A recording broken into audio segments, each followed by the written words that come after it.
All right, this next event I am real excited about. This is called, and we're pretty sure we invented this. This event is called Worst First Page. We have asked a number of our authors and performers to write the first page of an intentionally terrible, fictional, sci-fi, or fantasy novel. They're each going to come out and read this first page to you. Then you will elect the winner. The early show, the offerings we got were fantastic. And by fantastic, I mean they were fucking atrocious. So are you ready, folks, for Worst First Page? Please welcome to the stage your first author, Maureen Johnson.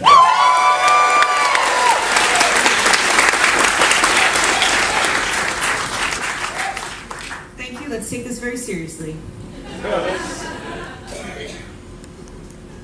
Wow, this shit is hard to read. Who wrote this? Alright. Pettigrew hover-sailed superciliously down the side of the new future tower, holding a hyper-cyber long-range razor in one hand and his hamster Martin in the other. His hamster, who was from space and knew the secrets of time, had pocketous cheeks that bulged knowingly with the ponderous complexities of temporal reality, and also with some carrots. Listen, Martin, Pettigrew said, that spy mission was too easy. We're probably gonna run into some space rangers. Be ready. Martin said nothing, for though Martin understood that time moves not forward nor sideways nor even in a loop, but in a pattern not yet devised by man nor space beast, Martin, who embraced his wheel because it represented the futility of effort, was still a hamster. And hamsters cannot speak. Here they come, Pettigrew said, pointing at the Space Rangers, who were even then dropping down on them from the Galactic Federacy ship, their gold uniforms flashing in the moonlight. Be cool, Martin. They can't find out we're in the Resistance. Martin, who was perpetually bemused by the idea of clocks, and openly scornful of calendars, as he knew that any attempt to measure time was absurd, observed the Space Rangers. He wondered if they had any more carrots. It's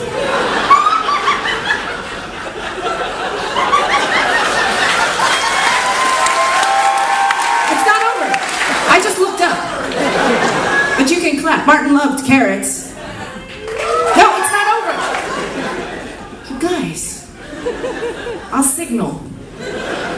The Space Rangers came closer and reached for their belts. Pettigrew put his hand on his laser in readiness. He had prepared for this battle. He was ready. He would have to be quick when the Space Rangers pulled their weapons. But the Space Rangers did not draw. Instead, they loosened their belts and their space pants fluttered to the ground.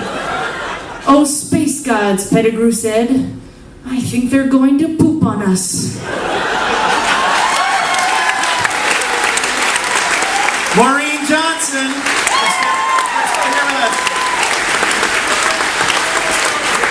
Please welcome to the stage your next author, Storm DiCostanzo.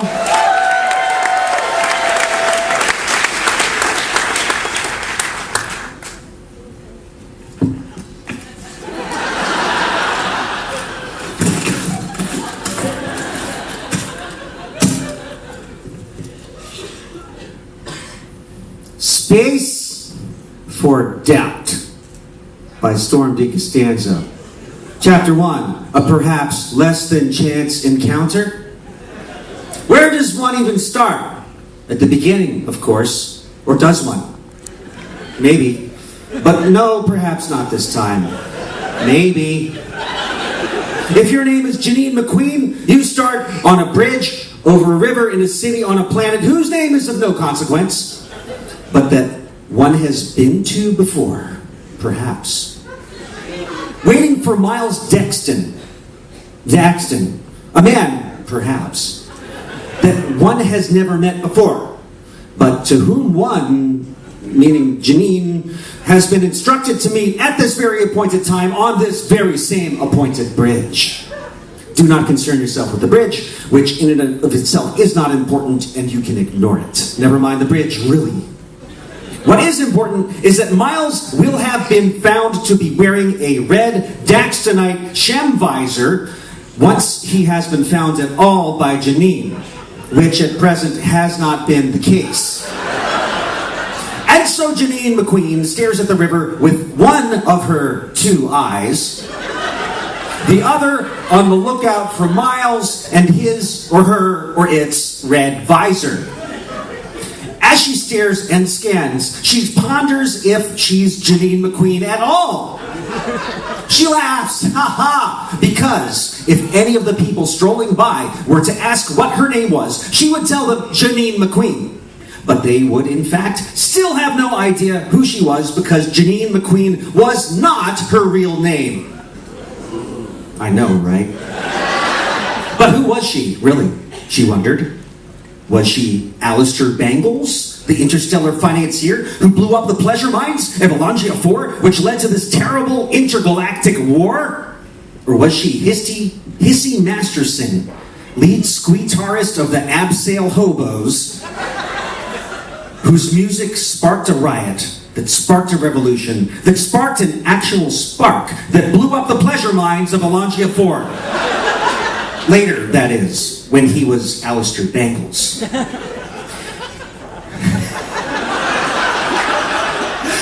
like the bridge, it didn't matter. Nothing mattered, except the now, and being Janine McQueen. At long last, both of her two eyes spotted a red Daxtonite sham visor worn by a man of a height expected by her to be that of her contact. Janine for now prepares to do the dance, which, if the steps be true and the music more or less in tune, will just maybe save the galaxy. Maybe. The man in the visor stopped next to Janine and turned both of his two eyes to the river. Janine breathed in a gathering of air and disgorged it thusly. Miles Daxton, I am Janine McQueen. Let's cut through the crap and do this dance. I'm sorry, came the powder-smooth voice. I think you've mistaken me for someone else. And the man left. My mistake, called out Freddie, who sighs, turns both his 5 eyes to the river, and walks away, calling it a day until tomorrow. Storm DiCostanzo, don't leave the stage. Sorry to interrupt your dramatic lead. Go ahead, give me the microphone. Storm DiCostanzo. Setting the bar high. Please welcome your next author, Gail Simone.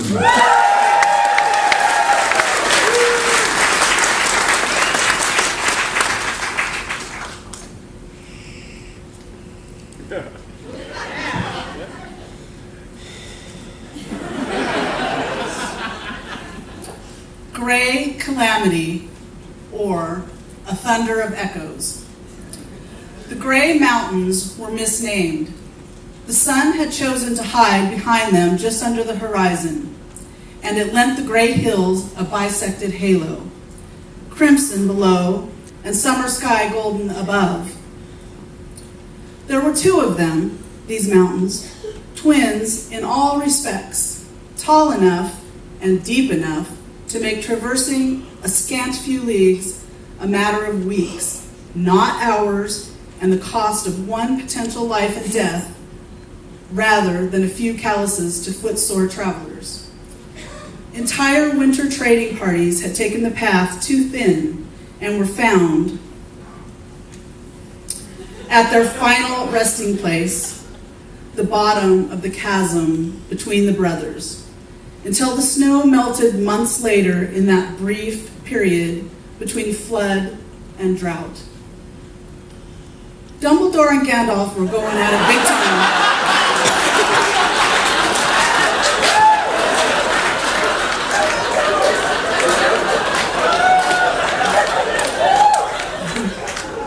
Hold my staff, Dumbledore, said Gandalf the White, who was totally into it. Does staff mean penis? Queried a mischievous Dumbledore. Penis, penis, penis, said Gandalf flirtatiously. Wang, added Dumbledore helpfully.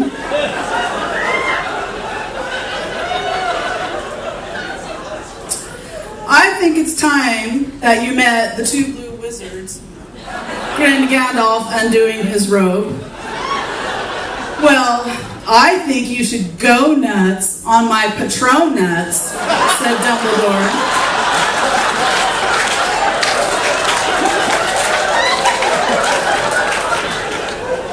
Author's note. I then had to stop for a while for personal reasons. Now back to the story. As the sun sank more deeply beyond the mountains, the two lovers lay glistening in a paddock looking upwards at the stars, smoking quietly from their pipes.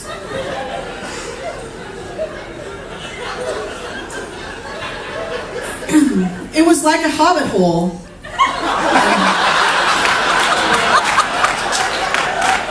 And that means comfort, said Gandalf. Oh, you're filthy, Mithrandir, giggled Dumbledore. And suddenly, a cackling voice interrupted. Well, well, well. Do you mind if I join the party? It was the Wicked Witch from the Wizard of Oz.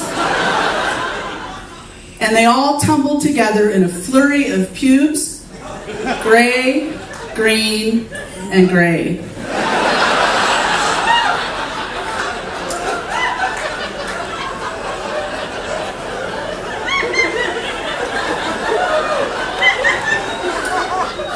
And the mountains paid them no mind.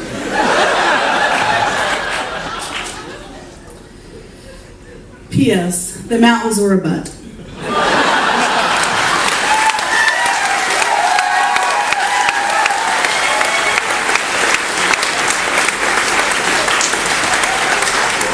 Pushing the boundaries of what fits on a page, but I'll accept it. Are you ready for your final author of the night? Please welcome Chelsea Cain.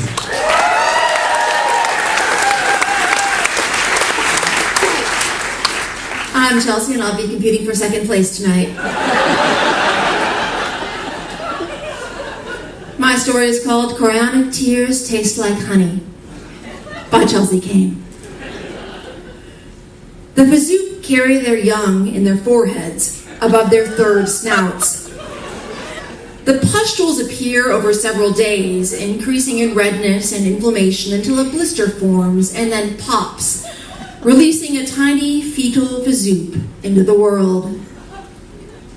McConaughey knew this because she'd gone to school with the Fazoop at the Space Detective and Culinary Academy. But she was still unprepared for what lay before her.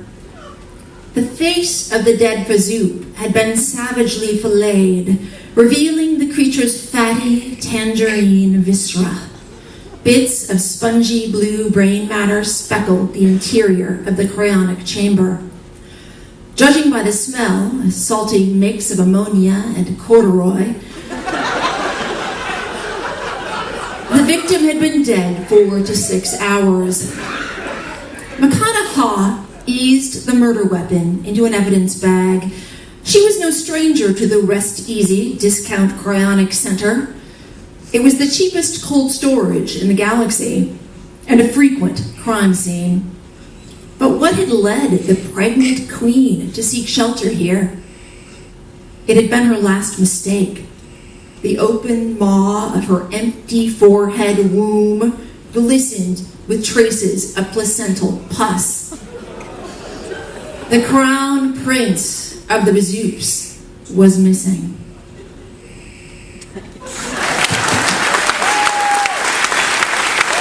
Thank you. Can we have all our authors up here? First of all, I'm going to publish all of these and make a shit ton of money. And second of all, I refuse to choose between these four or make you choose. It's a four-way tie. I declare it. Give it up for our authors.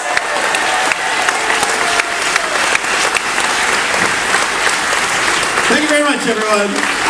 Yes, keeping all the calls, Storm, all the authors.